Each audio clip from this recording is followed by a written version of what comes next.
is very small, and it is extremely cramped, and they needed every extra inch that they could take.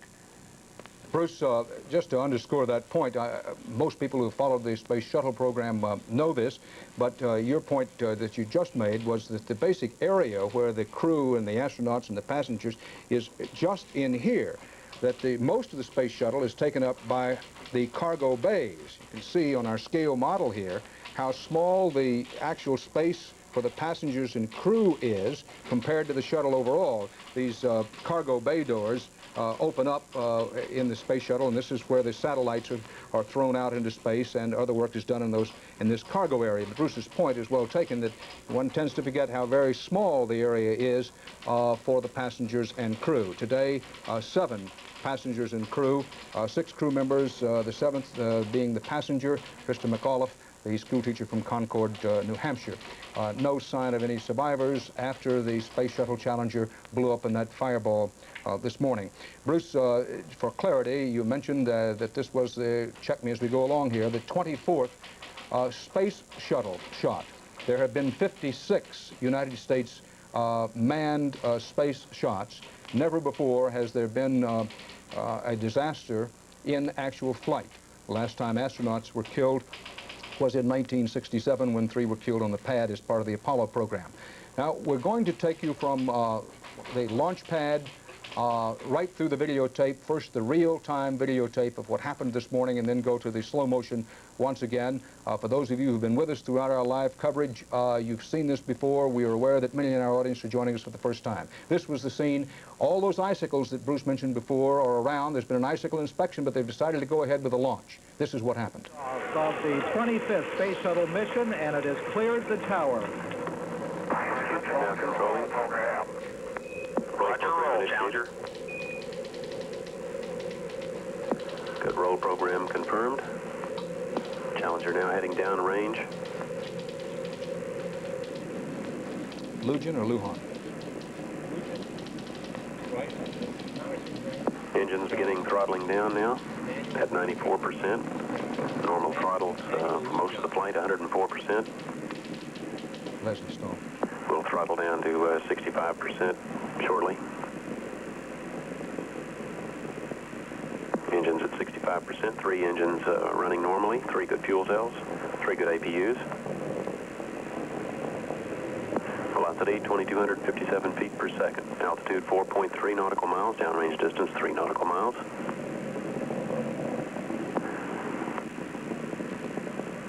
Engines throttling up, 3 engines now at 104%. Challenger, go and throttle up.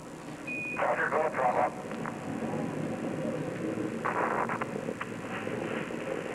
One minute, 15 seconds. Velocity 2,900 feet per second. Altitude 9 nautical miles. Downrange distance 7 nautical miles. Roger, go with throttle up. The last words heard from Space Shuttle Challenger. The fireball, the smoke, the debris plunging toward the ocean just east of the Cape Canaveral launch site. Now, for the critical moments of today's disaster, here is slow motion videotape just before the explosion. You can see the first explosion. Hard to tell whether it happens on the main liquid tank or in the solid rocket fuel boosters. Then the devastating wipeout explosion. And carry it a little bit forward because you can see one of the, in the upper right-hand part of your screen, we think you can see one of the solid rocket fuel boosters just sticking out and being blown away.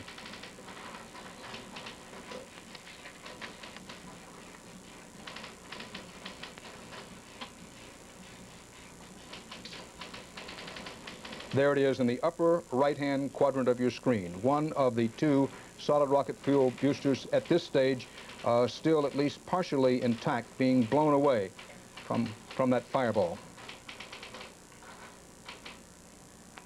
That a slow motion replay of the terrible moment this morning, just past 11:30 Eastern time when the explosion occurred, destroying Space Shuttle Challenger. Now coming up in almost 2 hours since the explosion of the Space Shuttle, NASA still has made no official announcement on the fate of the 7 aboard the Challenger, though no survivors have been sighted. We've been showing you regularly throughout our coverage the live pictures provided by NASA of the scene where the debris, some debris has been sighted in the ocean east of Florida. It's just beyond this land where the debris is. It's very near the launch site itself out in the ocean because, after all, the explosion occurred only 1 minute and 12 seconds into the flight.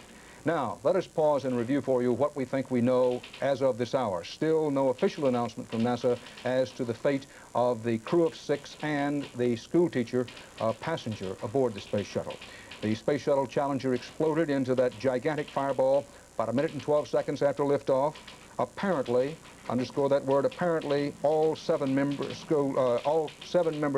aboard the flight were killed. I emphasize again, as Bruce Hall has been doing, that there were no ejection seats aboard the Space Shuttle Challenger. As Bruce pointed out, in the early space shuttles, they had put ejection seats. That's when they had far fewer crew members. But 2 things quickly became apparent. First of all, those who rode the early shuttles apparently came back and said, listen, you're kidding yourself if you think anyone could survive with an ejection seat if anything goes wrong. And that's point number 1. Point number 2, as the number of people put aboard the space shuttles grew, it was determined we're only kidding ourselves by putting these ejection seats in, and there were no ejection seats aboard the shuttle this morning. Now, there's been no announcement on the fate of the crew after the explosion this morning, but it appeared there was no way they could survive. You look at the videotape and you say to yourself, how could anyone survive that? No American astronaut ever has been killed in flight. 3 were killed on the launch pad in 1967. The current NASA administrator, William R. Graham, was meeting with congressmen on Capitol Hill about the NASA budget when they saw the disaster on television. Steve Goldstein, who's an aide to Representative Manuel Lujan, who's a Republican of New Mexico, Steve Goldstein said, and I quote, NASA officials told the congressman it doesn't look like any lives were saved, unquote. The other crew members aboard the Space Shuttle Challenger this morning, that is, besides schoolteacher Krista McAuliffe of Concord, New Hampshire, were the commander, Francis R. Scobie, 46, the pilot, Michael J. Smith, aged 40, 36-year-old Judith Resnick, Ronald E. McNair, 35 years old, Ellison S. Onizuka, 39, and Gregory B. Jarvis, 41. Schoolteacher McAuliffe, well, they now have the names under the photographs. And let's pause for a second and ponder the faces of the 7 people who were aboard the Space Shuttle Challenger this morning. The $1.2 billion spacecraft, one of 4 in NASA's shuttle fleet, was destroyed, completely obliterated. Parts of the ship fell into the Atlantic about 18 miles southeast of the launch pad. On a slow-motion video rerun of the explosion, as we've shown you, it was difficult to determine the exact source of the explosion. Bruce Hall passed along the theories put forward by veteran observers there. One theory was that the explosion began in one of the solid rocket fuel boosters attached to the side of the main fuel tank. Another of the theories put forward was that the explosion had happened, began very near where the solid rocket booster is attached to the main liquid oxygen and liquid hydrogen fuel tank. Liquid hydrogen, keep in mind, is highly explosive. And there was one theory, after looking closely at the slow-motion videotape replay, that the early part of the explosion actually happened in the main fuel tank near where a seam is there. It was difficult to determine, to say the least, the exact source of the explosion, but unmistakably, when the huge fuel tank with nearly 500,000, 500,000 gallons of volatile propellant ruptured, it did tear the Challenger into many, many pieces. NASA said the fine pieces of debris continued to fall into the impact area for nearly 45 minutes. It took 45 minutes before all of the debris, or large portions of it, came down in extremely small pieces. Recovery boats and aircraft were dispatched to the area. They had to wait until the debris stopped raining before they could get into that ocean area to make a search. Paramedics leaped into the water in an effort, they parachuted down in an effort to find any trace of survivors. There is no word of any survivors. After the explosion, the 2 solid fuel rocket booster rockets did separate out and continued to fly crazily out of control in the clear sky. They were both trailing long trails of smoke before they plummeted into the water. One of those solid rocket boosters was seen floating down on its parachute. Recall, that's the way that if a launch goes well, both of these solid rocket boosters are supposed to fall away, fall down in the ocean by parachute, and be recovered and used again. The big tank, the main fuel tank, the one with the liquid oxygen, liquid hydrogen, those are not reusable. On previous launches, once the launch goes off well, that big tank drops away and somewhere over the Indian Ocean and is not recovered. Television pictures of the impact area relayed from a helicopter showed no evidence of any large pieces of debris floating in the water. Those are those shots from the helicopter that we've been showing you throughout our coverage. The launch had been delayed repeatedly, most recently because of fears that icicles on the launch pad could harm the shuttle. And as Bruce Hall reported from Cape Canaveral earlier, the launch was delayed about 2 hours this morning while they made an icicle check. That was because of the 28-degree temperature, very unusual for Florida this time of year, that prevailed overnight in Florida. Leslie Stahl, one of our White House correspondents, has been working at the White House this morning along with Bill Plant, our other veteran White House correspondent. Leslie, is there any late word about the president and what he knows? Yes, Dan. First, let me tell you that there is an assumption here at the White House that nobody could have survived that explosion and that there are no survivors from what happened today. The president did come in and talk to a group of reporters who were having a briefing on the State of the Union, which the president says he will still go ahead and deliver tonight. He talked about the tragedy. He saw it on television. He saw a replay of it only moments after the explosion. He said he was more than saddened. It was a tremendous shock. He says he cannot get the teacher, Krista McCulloch, off his mind, although he did talk about the other brave people and their sacrifice. He talked about the families and how his heart goes out to all of them. He said this would definitely cast a pall over his State of the Union address tonight that was supposed to be very upbeat. He was going to be looking toward the future and, in fact, had written in a passage about Krista McCulloch and the future, the space shuttle program, the new frontier. He was asked by the reporters in the room what he would like to have people telling children who might have been especially interested in this flight because a teacher was aboard. And he said that he would like them to talk about Krista McCulloch and the others as pioneers who had sacrificed their life on the great frontier, and that just because of one tragedy, we cannot stop going forward. He was asked, what if a backlash develops over the space program because of this? And he said that he would be a voice opposing doing anything to stop the program because it is our new frontier and the only frontier we have. I can tell you, Dan, that there is real grief at the White House, as you can well imagine, as I'm sure there is all across the country, but a special grief because Krista McCulloch was here at the White House when she was named to be the teacher to go on this flight. I happened to have been in the room. She did not know till she got here that she'd been the chosen one, and the president made the announcement himself. He was the one who wanted to put citizens aboard. He was asked, well, do you think this should stop the idea of having citizens? And he said, well, everybody who goes up in these space rockets, spaceships are citizens, and that the whole point of the program is to have citizens, and he does not want to see that stopped. Thank you very much, Leslie Stahl. At the White House, the schoolteacher, Krista McCulloch, was one of 2 women aboard the flight today. The other was astronaut Judy Resnick, who was, in fact, the second woman in space, the second woman behind Sally Ride. And we want to show you something about Judith Resnick in a moment. But just before doing that, we want to pause and underscore the following. We want to stress, as we've tried to do throughout the coverage, that we don't know, nobody knows, nobody has said, nobody can know at this early hour exactly what caused the explosion aboard the Challenger. And NASA has yet to say anything about it. That's something to keep in mind. Now, another thing to keep in mind, we've tried to explain to you as best we can how the launch went this morning, what the situation was as we looked very carefully at that slow-motion videotape. And we've mentioned several times that it appears on the videotape that the explosion, the very first explosion, may have occurred in or around one of the solid rocket boosters. Again, if we can get the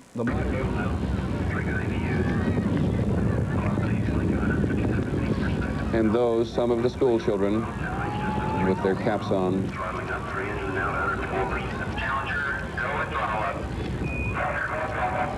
Her mother clearly weeping with pride at that point.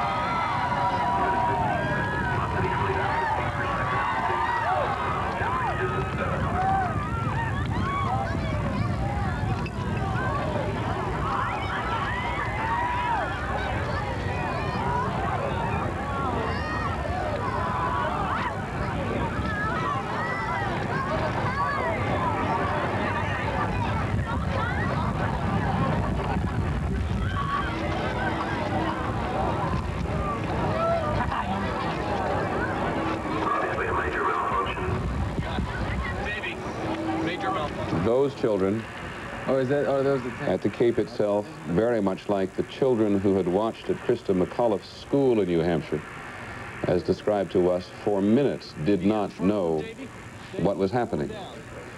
It looked very much to us as if her parents did not know what was happening for some period of time. Stay on it. John Quinones, ABC's correspondent at the Cape, have a report from the flight dynamics said to us vehicle has exploded. earlier Flight director confirms that. We that in fact many people who were checking with the recovery forces to see, watching at the what can be Cape done at this point. did not know what was going on. In fact, Stay on them. Stay on them.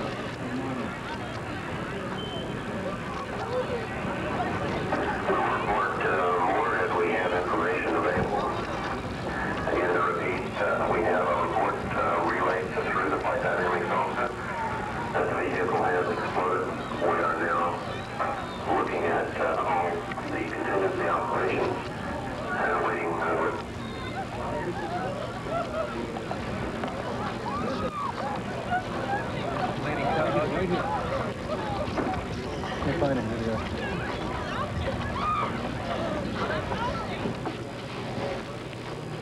Krista McAuliffe, the first pure civilian, the first teacher in space, with her parents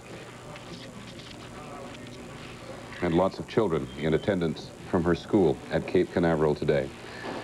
24 space missions had already been accomplished before tragedy occurred on this one. And at 3 o'clock this afternoon, the space agency is going to hold a news conference to try to explain to us what they know. We don't know what they know in terms of what went wrong in this, the world's first reusable spacecraft. ABC's Lynn Scher is standing by with us in Los Angeles. Lynn, what do they look for first? I'm sorry, but what do they look for first? Well, Peter, I think the first thing they're going to have to do is analyze that tape. They've got to be able to look at it. I assume they will enhance it with a computer, look at it as closely as they can to try to pinpoint where the first flash was, where the explosion took place. I know you've been through this a few times yourself, but here, of course, is the shuttle, the tank with the liquid fuel, the two solid rockets. They need to look and see if, for instance, the explosion began around here, then there was some kind of rupture of the tank with all of its liquid fuel, much of it still left for 6 minutes left of engine power. They need to see if perhaps it started in one of the two solid rockets.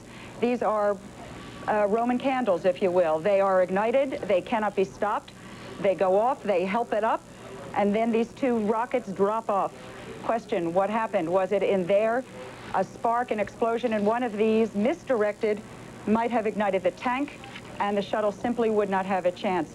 The external tank, which is full of liquid hydrogen and oxygen, has a very, very thin skin, and it would rupture extremely easily. The shuttle, which is designed to go into space and to come down and take that enormous heat of re-entry, is nonetheless also very thin-skinned comparatively. So it cannot withstand a major explosion. So I think the first thing they're going to do is analyze that tape. They will also go back over their numbers. I mentioned earlier that they obviously did not see anything at the moment of impact, but they're going to have to go back and see if there was any signal of something about to happen. Beyond that, they have complete records of every single part on the shuttle, on the tank, and on the two boosters. They will now go back and reanalyze every single part, when it was put in, when it was checked, what might have gone wrong. They've got to start there. I don't know where else to go.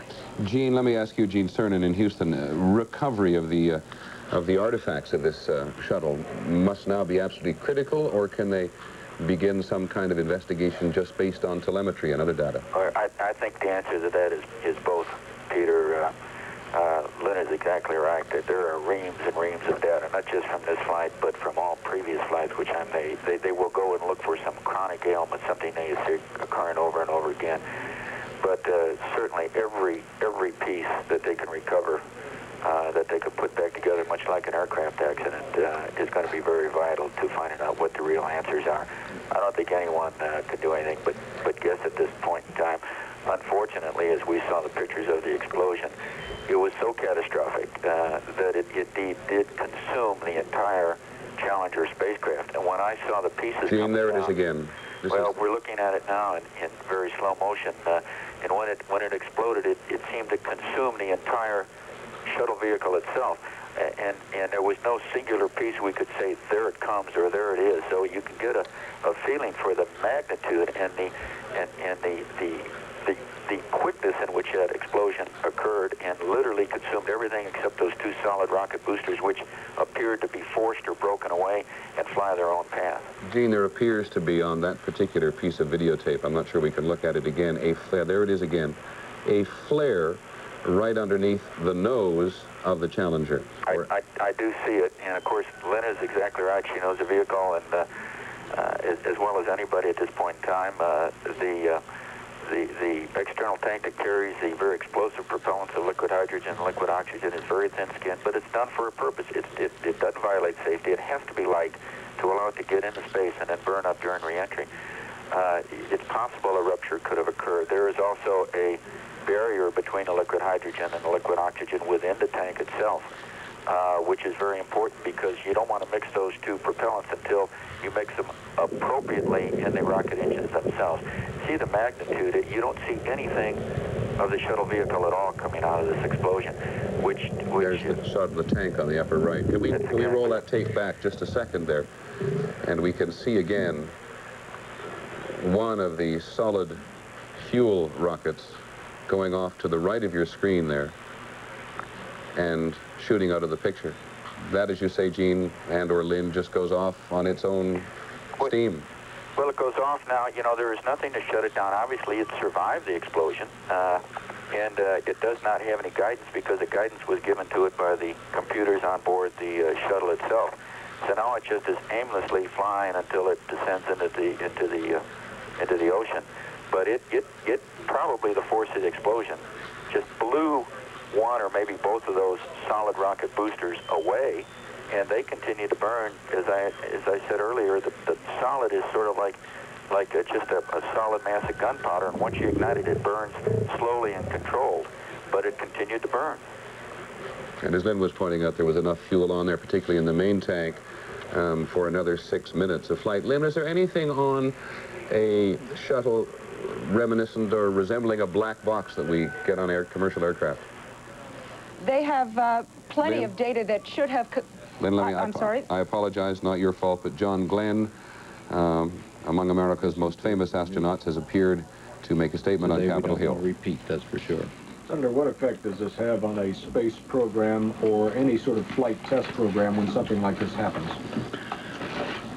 Oh, it delays things, of course, because there will be a very complete investigation.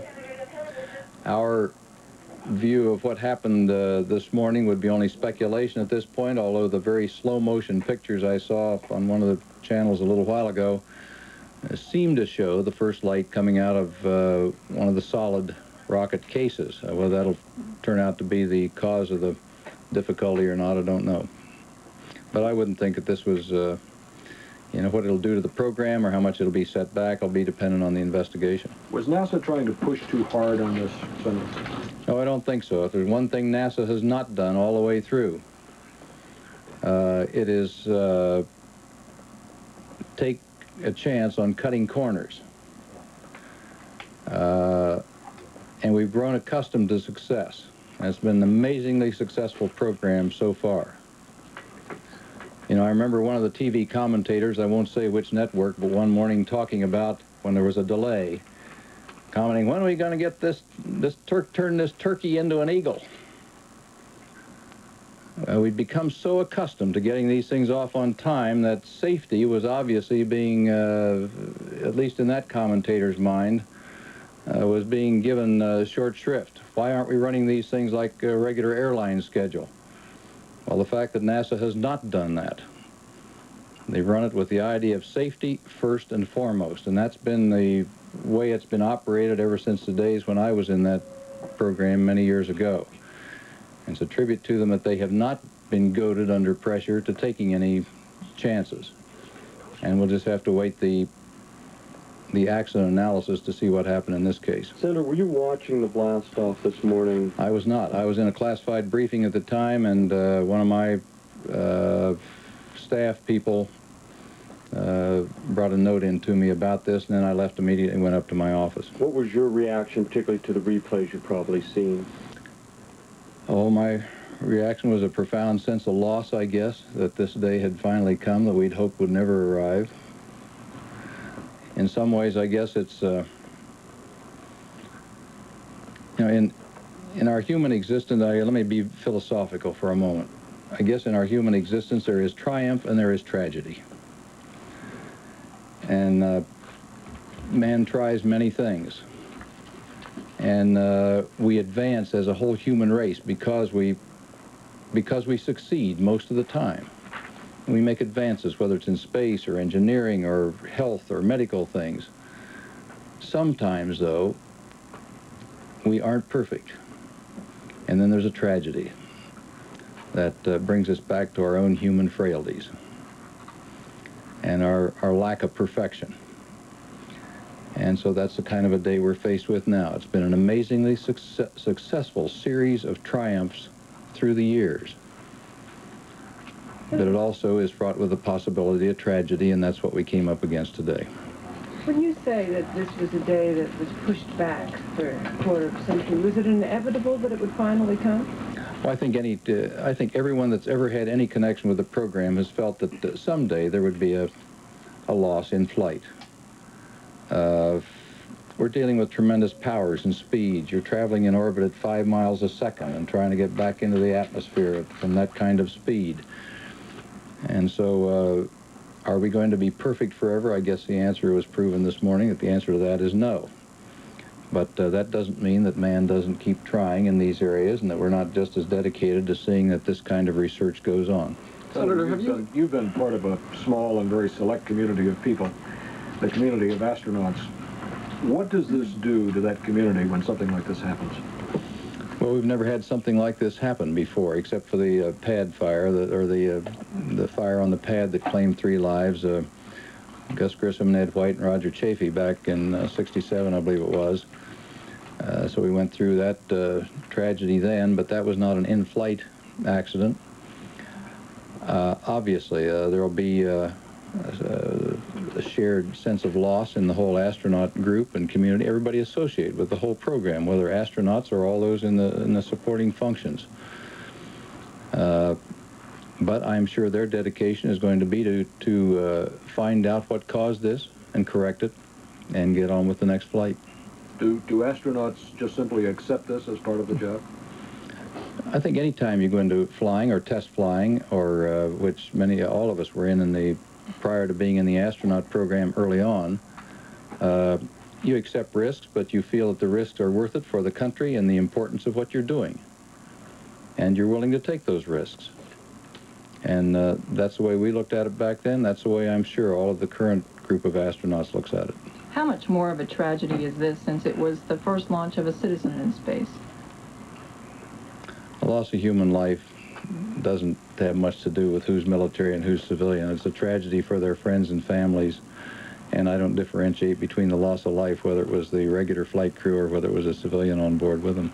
How much does it set back the citizen in space program, do you think?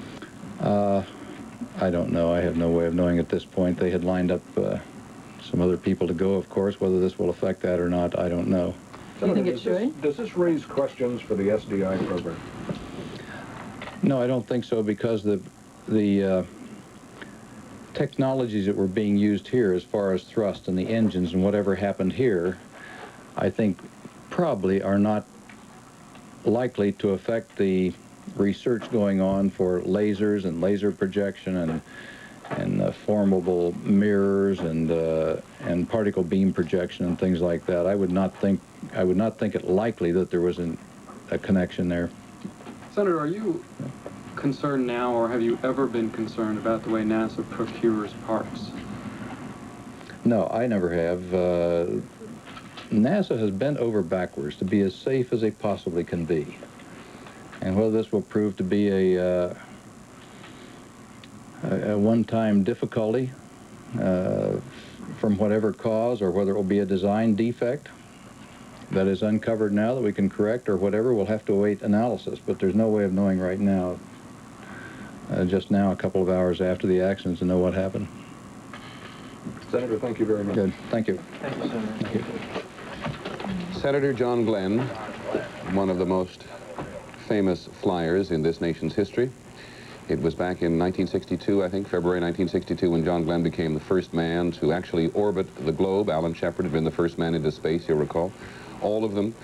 An important strain in the fabric of American adventure. Some of you may recall the movie, The Right Stuff. And he saying, perhaps the obvious, with no insult intended, that the day has finally come when the accident occurred.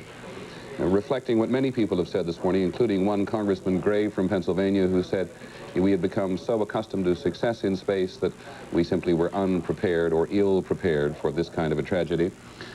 The Speaker of the House, Tip O'Neill's office, has just said a short while ago, which will give you some indication of the impact of this tragedy here in the nation's capital, that the State of the Union message, which the President was due to give this evening at 9 o'clock, is now going to be postponed for a week.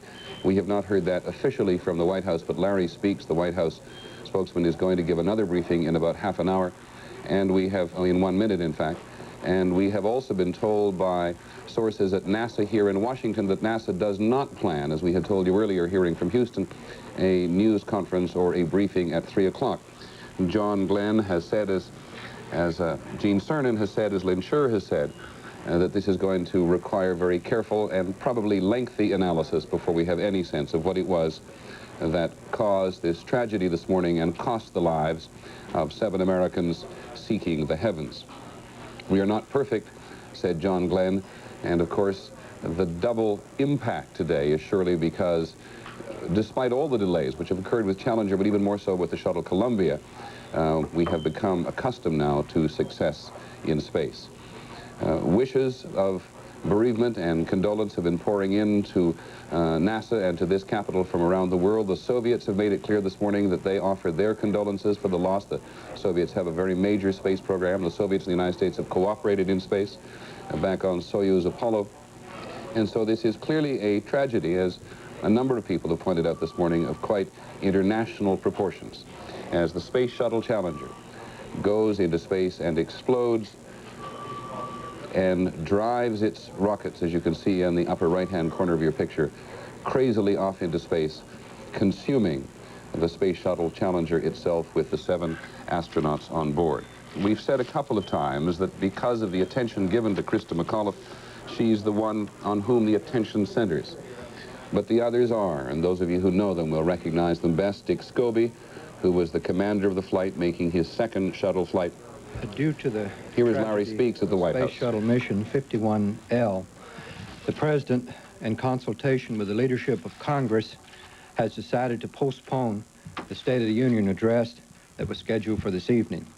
He will address the Congress and the American people on next Tuesday. The President, in addition, has asked the Vice President to go immediately to Cape Canaveral's Kennedy Space Center, along with the acting NASA Director, Bill Graham. The Vice President will carry with him the President's personal concern for those courageous Americans who were aboard the Space Shuttle. In addition, the President will speak to the American people from the Oval Office later this evening regarding this tragedy. The President, since learning of the tragedy shortly before noon, has conferred with Don Regan, who in turn consulted with Speaker Tip O'Neill and Senate Majority Leader Bob Dole. They concurred in the President's decision to delay his State of the Union. A few moments ago, the President met in the Oval Office with NASA Director Graham and instructed him to fly to the Cape with the Vice President to begin an effort to find out the cause of this tragedy. And then, the President said, to go forward with the nation's space program. The President said, and I quote, "These people were dedicated to the exploration of space. We could do no more to honor them, these courageous Americans, than to go forward with the program." Can you tell us some of the reasoning in the decision to postpone, since, as you know, the President's first reaction was to go ahead with tonight's speech? I think the President, like all Americans, has seen this tragedy unfold on television and has felt keenly what those family members must have felt watching that shuttle go into the air at the Cape, first pride and then second horror. The President feels that these same emotions are being experienced by people all over this nation at this moment. And with the consultation of Congress that's taken place in the last hour or so, the President thought it was entirely appropriate that his State of the Union be deferred until, and let him address the American people on what's happening here tonight. Administrator Graham tell him finally what happened? Does he have information, confirmation about the... NASA has issued a statement indicating simply that there was an explosion aboard the space shuttle shortly after it lifted off from the Cape this morning, and that a search and rescue mission is underway. That is continuing at this hour and will continue until all efforts to find out what the situation in there are exhausted. Does the President believe... Right. Great. Larry, is the President also going to cancel his State of the Union activities for the balance of the weekend? What time is the other remarks tonight? The President will, will, for the balance of the week, continue on his previously announced schedule, with the exception of those activities which were designed as a follow-up to the State of the Union. They will be rescheduled for next week. The time of the address to the nation has not been determined, pending definite word from NASA about the situation. HHS, Treasury, and the high school he is not going to visit now. That's right. Larry, Larry, can you tell us if the President has any plans to travel or attend any memorial service for the... Well, at the moment, the NASA is still conducting its search mission there, and of course there's been no memorial service set. The Vice President does go with the personal expression of the part of the President of his concern to those families there, and no travel plans are set as yet. Larry, two questions. First of all, I know you haven't had any official word, but is the White House operating on the basis that all of the people on the shuttle are dead? Well, Chris, like every American, we hope, and until we find out otherwise, that hope will continue. And secondly, to follow up on an earlier question, we were told by the President a few moments ago that he intended to go ahead with the State of the Union. In fact, said while it would cast a pall, the business of governing the nation must go on. What changed his mind in really a very short period of time? Well, as I indicated to your colleague over here just a moment ago, is that the President, like all Americans, watched this on television, and he felt very keenly the emotion that must be felt by the families of those down there and that had to watch this event in person, and very keenly what the American people must be feeling. He consulted with the congressional leadership, and the consensus opinion of the executive and the legislative branch was that it was appropriate to postpone. Larry, can you tell us what information the President is getting other than from television at this point? Well, as I just said, the President has conferred with the director of NASA, and he brought him up to date, providing him with as much information as he can. There is not an extensive body of information at the moment that exists. NASA is looking into it as quickly as they can, and as I say, a search mission goes on. Is there a special task force either at the White House or somewhere that's keeping him informed, or are there special communications channels set up? As is always, when there is an event of this nature that occurs anywhere around the world, the White House Situation Room keeps on top of the events. What happened was, as soon as this event occurred almost simultaneously with the television coverage of it, the Situation Room was informed by NASA and has kept abreast of it with an open line to NASA at the Cape since that time. Was this well, I was going to go back again on where the idea of postponing the speech first initiated. Did the President initiate the idea? Yes, the President initiated the idea of postponing the speech. Larry, will the shuttle program be suspended at least until the investigation is through? Those determinations have not been made. The President indicated to Bill Graham that he should find out the cause of it and then proceed. Now, exactly how that dovetails with with future flights will just have to be determined as a result of what NASA determines in their investigation. So on the consideration of whether any civilians will be permitted to continue on shuttle flights, is that also part of the investigation? Well, to echo the President's words that that all of these people were Americans. They were all interested in space. They all came first with courage and second in a spirit of volunteering for this mission. And whether that there'll be any change in that, I don't know. But at the moment, I don't think there's any inclination. Joe? Has the President attempted to contact the family members of anyone who was on the The President has not yet done that, no, except to send the Vice President in expression of his concern. Is there any feeling here that NASA was pushing too hard? It was a very ambitious program. Was it 15 launches for this year? I think NASA has a very good record of safety and a very cautious human approach to space exploration, and they have taken those precautions. This is a tragedy of major proportions and one that concerns us all. But for the moment, there is no finger pointing at NASA as far as their safety record. Well, the question arises particularly because in recent launches there have been some glitches that have come up. As you know, they had a problem with the door, the hatch on this, and their drill wouldn't work and all of that. Does that not give the impression that they may be pushing too fast? I can't make that judgment from here, but I think if you would look back at other space launches in the Mercury and Apollo program, you would find that there have been postponements. These not because of glitches, but because of an extensive safety program that finds these glitches before launch.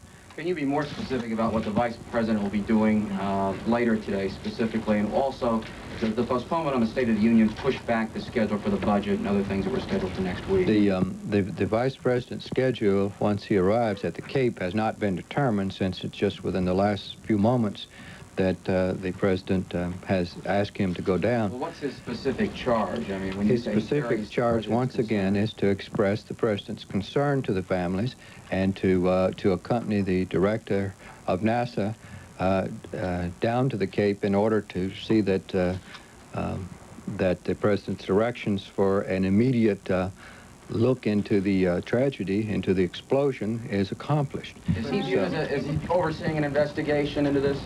I don't think that you can say that yet, Norm. I think this matter is entirely in the hands of the NASA people at the present time, and I don't know of any. There's no further planning beyond that. On the budget too. The question on the budget, that has not been determined. It would be my inclination to say that the budget will probably go up on Wednesday, with the State of the Union on Tuesday. I think the Graham-Rudman law requires that it go up by February 5th, and that they will do. Andrew, and then I'm going to go all the way to the back and work forward. I just want to follow on Norm. Is it the President's view that perhaps an independent investigation outside of NASA is what is required on the pacing of the program and I think how it might have affected this? Everyone is leapfrogging well ahead of events at present. This tragedy is now only hours old. You have a series of actions taken by the President, including a charge to the Director of NASA to find out what happened. And until we do some preliminary studies, none of these questions have answers. So, Pat? Has the decision been made to have the President officially disclose tonight in his speech what happened? Will we continue to get details from NASA throughout the day, or are they going to hold the President's speech? NASA will continue to keep you abreast of everything as they know it, as they always have through the entire history of the American space program. So, John? Larry, you made a point of saying early on that there would be no greater way to honor those who apparently have died in this mission than to continue on with the space program. Is this a deliberate effort to try to counteract any feelings against the program because of the tragedy? John, the only deliberate effort we're making at the moment is to show our deep concern, our deep emotion, and our desire that America continue in the space program. That's our entire motive, lock, stock, and barrel. Joanne? Larry, has the President expressed any rue or regret about his proposal to send civilians in space?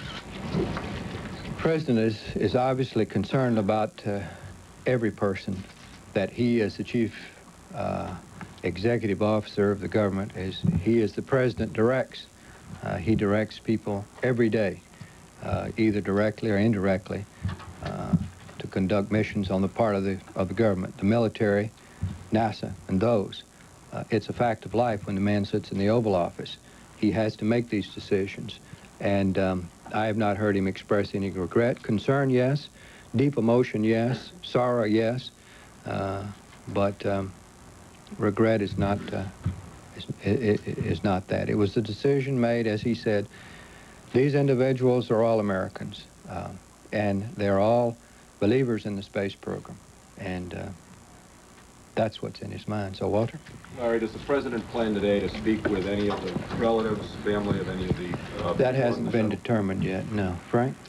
Can you give us any indication as to what the First Lady was doing at the time that this information became available and what her reaction has been? I don't. We can check with her office, if you will, and see what we can get. Because the Europeans are able to put up satellites in with unmanned vehicles, doesn't this accident argue per se that unmanned vehicles are a preferable way to put up satellites in orbit? Once again, you know, I have been a silent observer of the space program and not one that's actively involved, and I'm not competent to answer that. All right. As you recall, the President made the decision to send a teacher into space. Can you tell us on what he based that decision and who suggested the timing and when the time was right for that mission? Well, Mike, I don't want to come down hard on you, but what's in the President's mind right now is to find out what happened and to show those families of those people that he's concerned. And that's all that's on his mind at the moment. Are you operating on the assumption that this is the result of some technological problem, or has anyone suggested the possibility it might be an act of terrorism? There have been no suggestions either way. Thank you.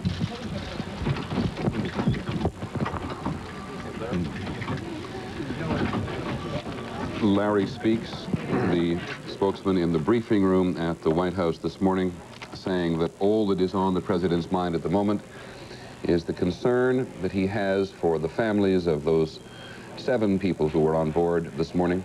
The last question there about did he have any second thoughts about a teacher.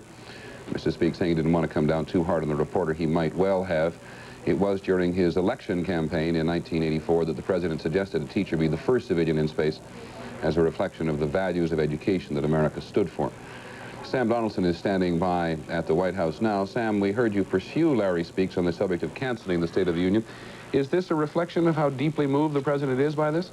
Well, quite clearly, Peter, there was a change of mind between the time, about an hour or so ago, that the President spoke to some of us reporters who were gathered in the Roosevelt Room, when he said that he would continue and he would do the speech tonight, and that life goes on, even though it was a horrible tragedy. He said we can't quit and we can't stop governing the nation. So he changed his mind between that point and the point when Mr. Speaks came out here and made the announcement. I assume that they continued to gauge the great upset, and the President certainly felt it at the time, that this has created here in this country and around the world, and apparently felt it was inappropriate to go ahead with the speech that necessarily, because of the themes that Mr. Reagan had planned, intended to be upbeat, intended to talk about a country that was doing well and where everything was hunky-dory. And I assume that they believed, and I suppose a lot of people will think properly, that to go ahead with that speech after this tragedy today would not have served anybody's interests. Sam, you know, unlike the rest of us, that when somebody walks in the White House of an official nature, they don't always bring news. William Graham, the acting administrator of NASA, has been in there this morning, and I get the sense, listening to speak, he doesn't have anything to tell the President. No, I don't think Mr. Reagan knows much more than you know, Peter, or the people who are watching our coverage, because NASA is trying to sort this thing out. We've seen over and over again that terrible explosion. Eyeballing it is at the moment, plus their telemetry, all that they have until they can try to recover some debris and they can go over that telemetry. So I don't think Mr. Reagan has any more idea of what happened than we do. A very strong political statement, though, Sam, I thought, from Larry Speaks, which is the best way to honor these people is to go ahead with exploration in space, and that is clearly the attitude at the White House? Oh, I think so. There were a number of questions here today, mildly put because of the adjacency to the tragedy about the future of the space program. But the president told us, again, an hour and a half ago, that you had to go on, that there have been accidents in every field of transportation since the transportation has begun, and you don't stop transportation. Peter, how many air crashes have we had in the last year or so? 2,000 lives lost, I think, last year. Right. Air transportation goes on. So the thought that you'd stop the space program, now, whether you modify it, whether you go back and look over the safety features, whether you go back and reconsider whether you can, in fact, put an escape hatch in a space shuttle, that's all up for grabs. But no one's going to stop the space program because of this accident. Sam, just one other point. We have been operating here on the thesis that until somebody comes out and tells us officially that the 7 are lost, that there is still hope. I heard Larry Speak say the same thing. What do they say behind the scenes? Well, Peter, there's not much hope here. You're quite right. Until we have some official declaration that the 7 crewmen are all dead, it would be wise for every one of us to withhold that final judgment. But they saw the explosion just as you did, and they saw the debris on the ocean after they've gotten in there, just as we have. The thought that anyone's still alive is really a very distant one. Sam, thank you very much for joining us. Sam Donaldson at the White House, following Larry Speaks, the White House spokesman, who says the mixture of feeling there overall is one of pride and horror. Pride to watch the shuttle Challenger go off again and extend America into space with the first reusable spacecraft, and then horror at that which we have all seen this morning.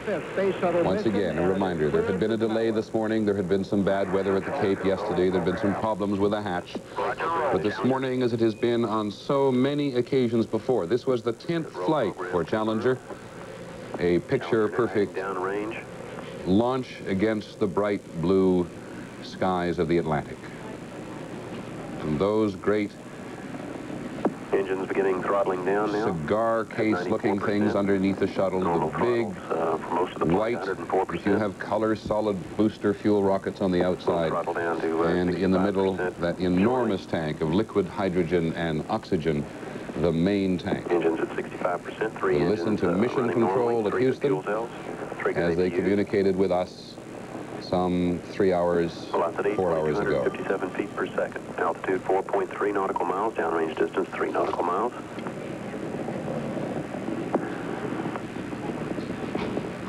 Engines throttling up. 3 engines now at 104%. Challenger, go at throttle up. Challenger, go at throttle up.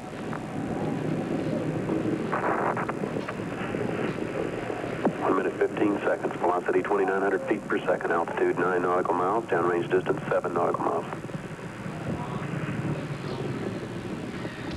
Go with throttle up. Increase your power to make orbit. And it will be hard to forget the voice of the mission control communicator, talking on as he reads off his telemetry, not aware, as those who were watching it were aware, that this tragedy had occurred. Flight controllers here looking very carefully at the situation. The search in the Atlantic, about 8 to 10 miles off in the immediate area of Cape Canaveral, goes on. Here's Lieutenant Colonel Robert Nicholson of the Air Force to describe what they're doing. And what role do you play? You understand we were delayed by approximately an hour after the accident from entering the scene because of falling debris. There was the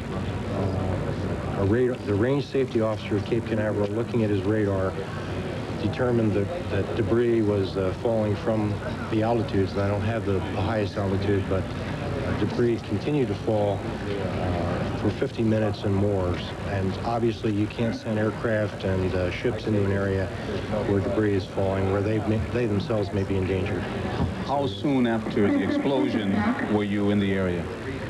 In the we were several of these helicopters, and I know the Coast Guard hydrofoil was on the outskirts of the scene immediately, but there was a delay between when they could go in until the debris was clear. The range safety officer said that they were cleared in. They were there as part of the contingent. Lieutenant Colonel Robert Nicholson of the U.S. Air Force telling us some very preliminary and very sketchy details of what they've been able to do in terms of mounting a search in the search area just off Cape Canaveral. ABC's Steve Shepard at the Pentagon gives us some more detail of what the military has in fact sent out. The USS Pegasus, a hydrofoil, which about 20 minutes ago was about an hour away from the area. A frigate, the USS Underwood, still not reached the search area. The Coast Guard has sent out a couple of cutters. A third cutter is en route, and a number of helicopters have been sent out as well, and a C-130 to look throughout the search area to see if anything can be found. The first search, obviously, for the clearly remote possibility of survivors, but certainly wanting to pick up the evidence now to try to piece together what went wrong on this horrendous day in space in 1986. I said earlier, in fact, I guess we've been concentrating all morning on Krista McAuliffe, second from the left in your picture there, but the entire crew, as the White House and others have made clear, are all people dedicated to the adventure in space. Judy Resnick was the other woman in space. There are the 7 crew members who had gone. Dick Scobie in the center beside Judy Resnick, who was the commander of the flight. Mike Smith to his right, as you look at it on the screen. He was the co-pilot, even though this was Mike Smith's first shuttle flight. ABC's Stone Phillips has been busily trying to put together some information on the other members of the crew, all of whom appear to have lost their lives this morning, and here is his report. Challenger's crew trained for this mission for nearly a year. The woman on the far left, teacher Barbara Miller, was an alternate, a standby for Krista McAuliffe, and did not go on the mission. The spacecraft commander, Francis Scobie, age 46, born and raised in Washington State, became a NASA astronaut in 1979 after 22 years in the Air Force, including combat tour in Vietnam. Scobie earned the Air Force Distinguished Flying Cross and Air Medal. As a test pilot, he logged more than 5,300 hours in some 40 different aircraft. This was Scobie's second shuttle mission. He is survived by his wife and 2 children. Challenger's pilot on this 25th shuttle launch was Michael Smith, age 40, a decorated Navy pilot from North Carolina, who became a shuttle astronaut in 1980. This was his first mission. He is survived by his wife and 3 children. Mission specialist Judy Resnick became an astronaut in 1978. Her specialty, electrical engineering.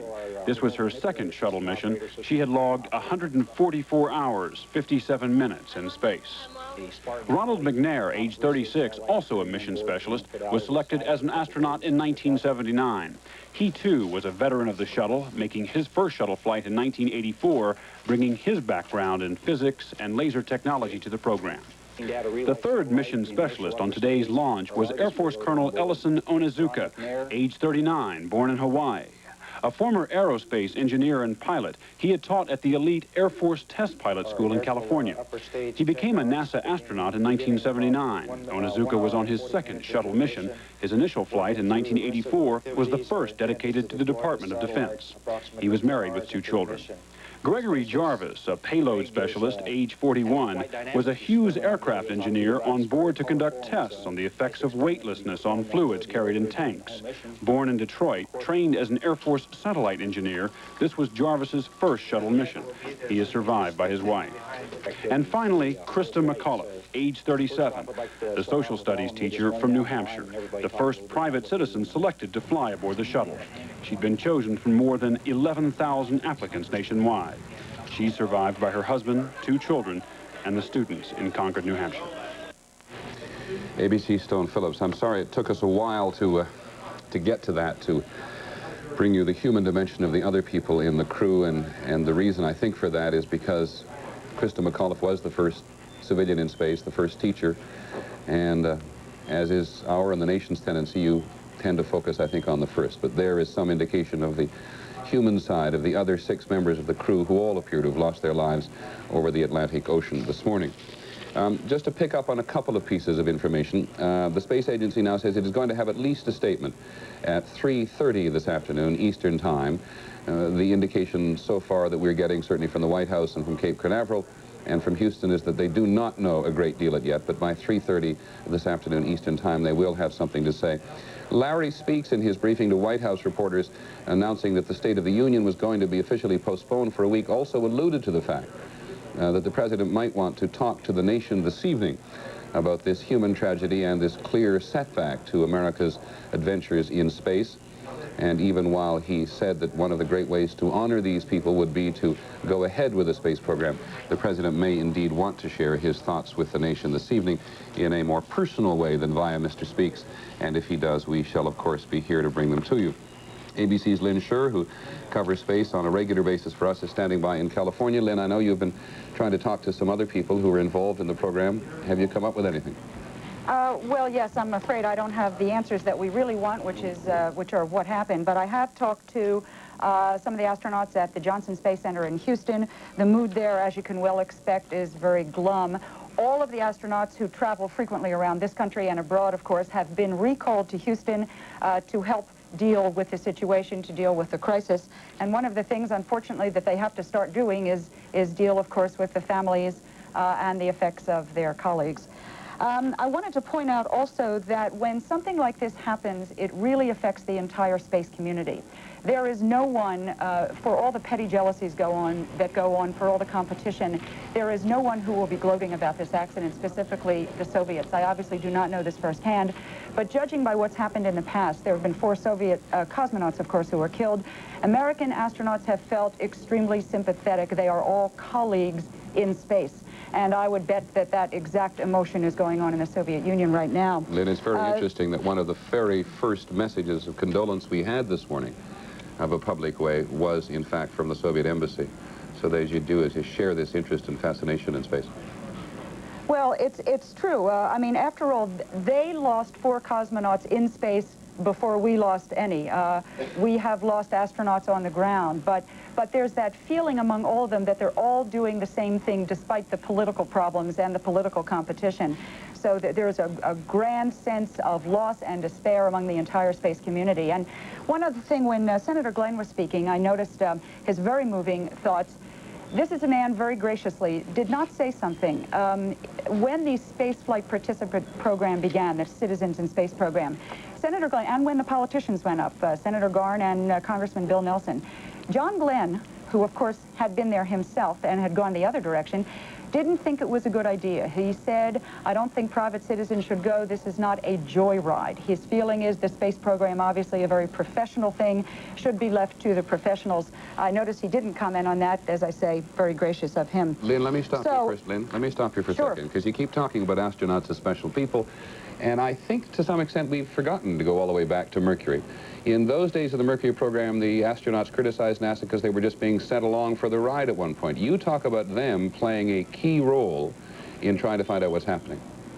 Well, I think the space program has changed enormously, Peter. In the beginning, in fact, as much as they don't want to accept the fact, the Mercury astronauts were at first passengers. Things changed. They got much more control because they agitated for it over running their spacecraft. The space shuttle astronauts now are not simply pilots, and they're not simply scientists who do experiments. They are actively involved in developing the spacecraft, in designing the missions, in determining what is going to be done up there. And they're probably not involved as much as they'd like to be. They have their own problems with management, but they are really part of it. They are not just bodies that get placed in the vehicle to go do a job. They're very much in their training, for instance. If an astronaut is not training for a specific mission, that particular astronaut may well be off planning somebody else's mission. He or she may well be off learning how something in the vehicle works, how to make it better, how to recruit new astronauts. They're involved in every single aspect of this program. So we're not just talking about pilots. We're not just talking about someone that goes up there to perform an experiment. It's very different. And certainly the professional astronauts are entirely aware of the danger that is potential. It is not clear whether the payload specialists, Greg Jarvis, Krista McAuliffe, have that complete sense of it, but the astronauts know, and they accept it. Lynn, speaking of payload, and this is clearly a setback, perhaps only a temporary one for the space program, what are the military implications? The military has become one of the big users of the space shuttle. Can you give us some sense of that? Well, I think that it's going to be, first of all, as you've been saying all morning, an enormous setback for the whole program. The next military flight is the one that is supposed to be taking off from the Vandenberg Air Force Base out here in California. That has already been postponed several times. It was meant to go in March, then it got put off until the summer, and it's not clear when that will happen. They now not only have to worry about getting their new launch pad finished in time or at a reasonable time, but they now have to worry about the entire system. And in fact, the Air Force has been counting on the fact that the system has worked so wonderfully. So of course, that is going to be a problem for them. The military is very, very dependent on the space shuttle. Let me draw together something that Sam Donaldson said and something we both covered, and that is the crash of the Arrow Air plane at Gander in Newfoundland, which is taking a very long period to find out even why it crashed. Is it safe to say, do you think, that this program is going to be halted until they find out when it went wrong on this? I think it's very safe to say. I suspect we're looking at several months, 6 months. I don't know, obviously. You asked me a question earlier in the broadcast that I never got a chance to answer, which was the black box question. There is no black box on board. There's nothing that they can hope to recover that will tell them what happened. All their data is already on the ground, on their little screens and in their machines. What they can recover, though, are those chunks, pieces, anything that will help tell them where the explosion might have taken place. I think it is going to be a very long delay, and this, of all years, was a major year for NASA. What a tight schedule they've had. Well, among those people you've talked to today, and perhaps you can pursue it with them, should there be this long a delay? In fact, this was the 10th flight of Challenger. There were going to be 15 flights this year, which are important to the nation, not only in the military context, important to the international community. If we wait as long as they did for Air India crash or for the Arrow Air crash, you could hold up the program indefinitely. Well, it's absolutely true. The next mission, which seems very minor by comparison to what happened today, but the highlight of the next mission was going to be a look at Halley's Comet. That, of course, is Columbia. It was not meant to be Challenger, but I cannot imagine that that is going to get off anywhere near on time, because I can't imagine they're going to have figured out the problem by then. Again, I am guessing. I do not know the answer to that.